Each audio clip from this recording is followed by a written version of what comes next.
বর্ষা চৌধুরী। আমি ওনার নামটা আমার মুখে নিতে চাই নাই, কিন্তু আপনাদের কাছে ক্লিয়ার করার জন্য আমি তার নামটা নিয়েছি। ছেলেদের কথা শত সত্য হলেও একটু কম বিশ্বাস করতে চায়। আল্লাহর পবিত্র কোরআনটা আছে এবং আল্লাহর পবিত্র কোরআনের মধ্যে হাত রেখে আমি বলছি, আমি সৎ জ্ঞানে যতটুকু সময় কথা বলবো, যদি একটি কথা মিথ্যা বলে থাকি, আল্লাহ রাব্বুল আলামিন যেন আমাকে সাথে সাথে শাস্তির ব্যবস্থা করেন। উনি আমাকে যে কমপ্লেনটা দিছে যে বিয়ের 3 দিন পর আমি তার কাছে টাকা চাইছি, আল্লাহর পবিত্র কোরআন শরীফের মধ্যে হাত রেখে আমি বলছি, সে আমাকে হয়তো আপনার দেখা গেছে যে গাড়িতে গ্যাস নিব, সে 500 টাকা দিছে, 1000 টাকা নিছি, এছাড়া তার কাছ থেকে আমি একটি টাকা নেইনি। আমি বিয়ের দিন তাকে 1.5 লক্ষ টাকা নগদ দিয়েছি, বিয়ের দিন 1 লাখ, এরপরে দিয়েছি 50,000। আমি ওর ভিডিও করার পেছনে কারণ হচ্ছে ও বিয়ের 3 দিন পর থেকে আমার মাথা পাগল করে ফেলছে। ওর টাকা লাগবে, কি করবে? সিনেমা বানাবে। এই সিনেমা বানানোর কথা বলে সে টাকা লাগবে করে কিছু টাকা তারে দিলামও। তারপরে ভাবলাম নাটক বানাক সিনেমা না করে। সে নাটক বানানোর নাম করে সে ওই টাকারে খাইলো দাইলো উড়াইলো, এই করলো সেই করলো, কি করে না করে পাগলামি ছাগলামি। সে বিয়ের সময় বলল তার মা নাই, তার বাপ নাই, তার বোন নাই, তার কি আরে তার কোনো আত্মীয় স্বজন নাই। তার রিপ্রেজেন্টেটিভ হিসেবে আমাদের এই স্বনামধন্য দেখাও, কোরআন শরীফটা দেখাও সুন্দর মতো বিসমিল্লাহ করে। হ্যাঁ, এই সেই কোরআন শরীফটা, এই পাশটা দেখাও, এই পাশটা দেখাও। হ্যাঁ, এই যে আমার রোজু নাই তো এখন। হ্যাঁ ঠিক আছে, যাও। তো এই কোরআন শরীফটাও দেখছেন আপনারা। এখন সে যে বললো এমআই এর ফুল মিনিং কি? সে যে না এমআই বলছে, মা এমআই বলছে। সে এতটা মানে অর্ধশিক্ষিত না শিক্ষিত আমি জানি না। সে যে এমআই বললো ওই ইন্টারভিউতে, এমআইয়ের মানেটা কি? আমাকে প্রতিদিন রাতে ওর টাকা লাগবে, বিয়ের 3 দিন পর ওর আমাকে ভালো লাগে না। যদি জিজ্ঞেস করি কেন লাগে না, কারণ জানি না। কারণবিহীন বিয়ের 3 দিন পরে কোনো না পুরুষের কোনো নারীকে ভালো না লাগে। ও বিয়ে করার আগে আমার যারা গার্ডিয়ান ছিলেন সবাইকে বলছে আমি আল্লাহর জন্য বর্ষাকে বিয়ে করব, আমি বর্ষার সন্তানের বাবা হওয়ার জন্য বর্ষাকে বিয়ে করব। কোথায় গেল তার সব? 1.5 লাখ টাকা নগদ দিয়েছি এবং এখন পর্যন্ত প্রায় তার এবং তার পরিবারের, যেমন তার মেয়েকে একটা ফোন কিনে দিছি, তার মাকে একটা ফোন কিনে দিছি, বর্ষাকেও আমি একটা ফোন কিনে দিয়েছি, তার বাবার চিকিৎসার জন্য আমি হসপিটালে বর্ষার মায়ের হাতে আমি টাকা দিয়েছি। এরপরে আমার বাসা ভাড়া আমি নিছি, পরে উনিও বাসা ভাড়া দিছে, বাসা ভাড়া আমি নিছি, সব মিলিয়ে। এবং দেখবেন যে ওনার ছেলের জন্মদিন আমি পালন করেছি, এবং কি ওনার স্বামীর মৃত্যুবার্ষিকীর দিন আমি রাসেল মিয়া নিজে রান্না করে আমি বলছি যে উনি তো আপনার হাজবেন্ড ছিল, তো এখন নাই, আমি আশাতেই ওনার মৃত্যুবার্ষিকী আপনি পালন করবেন না? গত 2 বছর করতেছেন। আমি নিজে বাজার করে রান্না করে আমি তার মৃত্যুবার্ষিকী পালন করেছি। সব মিলিয়ে আমি তার পিছনে প্রায় 6 লক্ষ টাকা খরচ করেছি, কিন্তু তার কাছ থেকে আমি একটি টাকাও নেইনি, যেই অভিযোগটা সে আমাকে দিয়েছে।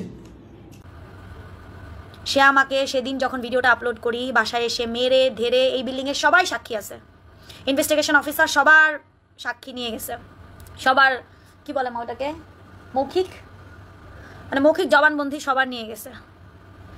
হ্যাঁ, মৌখিক জবানবন্দি নিয়ে গেছে সবার। আমাকে মারতে মারতে আমার মাথা, আমার তলপেট, আমার শরীর, আমি মায়ের খাই, ইচ্ছা মতো মারে। সেই মায়ের খেয়ে আমি বর্ষা কি করি জানেন? চোখ মুছে মেকআপ করে লাইভে যাই। কেন যাই? আমার সংসার চালাইতে হবে। বিয়ের আগে বলছে তার অনেক সিনেমা, অনেক নাটক, সে আমাকে ডাল ভাত খাওয়াইতে পারবে। আর বিয়ের পরে তার কোনো কাজই নাই। বিয়ের পরে একটা মাত্র নাটক করছে, সরি মা নাকি জানি, একটা মাত্র নাটক করছে সরি মা, ওটা 10,000 টাকা, আরও হয়তো 20-25,000 টাকা সংসারে খরচ করছে, অ্যাভারেজ হয়তো 30-40,000 টাকা এই 4 মাসে খরচ করছে। আমি থাকতাম যাত্রাবাড়ি, সেখান থেকে আমাকে নিয়ে আসলো খিলগাতে, মালিবাগ আর কি, এরিয়াও চিনি না ভালোভাবে, ড্রাইভার খুঁজে পাই না, এই শিফটিং খরচ আমার দিলাম, সব আমি করলাম। বিয়েতে 1.5 লক্ষ টাকা খরচ করলো সে। 1.5 লক্ষ টাকার মধ্যে সে কি করলো শুনেন? তার বোনের শাড়ি, তার বোন বলতে পাতানো বোন 2 জনকে শাড়ি, নাম বলবো না আমি, তাদের সম্মানহানি করতে চাই না। আমার কিছু আত্মীয় স্বজনদের জন্য শাড়ি কাপড় এগুলা কিনলো। বিয়েতে শুধু আমাকে দিল কি জানেন? শুধু একটা নাকের নাকফুল, দাম 7,000 টাকা, আর একটা শাড়ি লাল রঙের যেটা পরে বিয়ে হয়েছে, অন্যটাও আমার পিয়ার আসছে। আচ্ছা, দেনমোহরের সময় আপনারা ভিডিওতে দেখবেন লাইভের, যে দেনমোহরের সময় বলতেছিল 1 টাকার কাবিন করো, 1 টাকার কাবিন। তখন আমার এক দুলাভাই বলছে না 1 টাকার কাবিন না, 15 লাখ টাকার নিচে কাবিন হবে না। পরে আমার এক দাদা বলছে পিছন থেকে না বর্ষাপুর কথাই হবে না। আমি বলছি যা ইচ্ছা তাই করো। তখন আমি তদন্ত করার সময় পাই নাই, আমার তদন্ত করার সময় দেয়া হয় নাই, আমাকে তদন্ত করতে সেই সময়টা দেয় না। টুনটুনিকে মেসেজও না, টুনটুনি ভিডিও দেখছে, আমার লাইভ দেখছে, কাঁদতেছি আমি, দেখাচ্ছি দেখেন। আমার এই ছোট্ট ভাইয়ের মেয়েটা ছোট ছিল যখন, মানে একদম পিচ্ছি, এই যে কোথায় জানো দাঁড়ান, আমার ভাইয়ের মেয়েটা কাঁদতেছে। এই যে আমার মা দিয়ে আমার ভাইয়ের মেয়ের আইডি সেভ করে, যে ফুপি এই দেখেন লিখছে, ফুপি তুমি শক্ত হও, আমি কখনোই তোমাকে এরকম দেখতে চাইনি, কিন্তু কি থেকে কি হয়ে গেল, অনেক ভালোবাসি তোমাকে ফুপি, তুমি সাবধানে থেকো। এটা হচ্ছে আমার ভাইয়ের মেয়ের মেসেজ। ফুপি মিস ইউ, ফুপি হ্যাপি বার্থডে আমার বার্থডেতে। এই যে আমার ভাইয়ের সাথে আমার কমিউনিকেশন বন্ধ করার প্রথম কারণ ছিল যে ও আমার কিছু করতে চাইলে পারবে না, বিকজ অফ আমার ভাই। আমার ভাই তো হতে দিবে না। তো এইভাবে করে আমার আশেপাশের সবও গুটায় ফেলছে। ওকে নাকি আমি 2 মাস ড্রাইভিং করাইছি। আমি একটা নতুন এলাকায় আসছি, আমাকে আনছে বিয়ের পরে। বা কে আমার কাছে কত লক্ষ টাকা পান প্লিজ আমাকে জানাবেন। কে আমার কাছে কত কোটি টাকা পান আমাকে জানাবেন। তার কাছে নাকি, সে আমাকে না, সে হেলেনা পাকে বলছে আমার কাছে নাকি লক্ষ লক্ষ কোটি কোটি টাকা মানুষ পায়, অথচ সে তার বাঞ্ছারামপুর গ্রামে যেতে পারে না, তার কাছে মানুষ টাকা পায় এজন্য। এটাও আমার কাছে খবর আসছে, আমার কাছে ফোন আসছে, তবুও আমি চুপ ছিলাম। বারবার ভাবছি যে আল্লাহ, ওই যে হাদিসটা কালকে রাতে বললাম, যে আল্লাহ ধৈর্যশীল এবং ধৈর্যবান নারী এবং স্ত্রীকে আল্লাহ ওই পারে অনেক ভালো রাখে। কিন্তু আমি আমার নিজের সাথে অন্যায় করছি। আমি পোস্ট বারবার করছি, হ্যাঁ, আমি যখন নাকি ফোর্স করে আমাকে ভিডিও বানানো হচ্ছে, আমি তখন ডেঞ্জার চিহ্ন দিছি। ইয়েস, আমি দিছি। আমার যদি আপনারা এখন যদি আমাকে মেরেও ফেলে, মেরে ফেললেও সমস্যা নাই, কোনো সমস্যা নাই। সত্যি বলার পর আমি মরে যাই, আমি মৃত্যুর এখন আর ভয় পাই না। আপনাদের কার কার মনে আছে যে আমি কপালে এরকম ডেঞ্জার চিহ্নটা দিছি? এবং এই ডেঞ্জার চিহ্নটা আমাকে শিখাই দিছে আমার মেয়ে। মা দেখাও।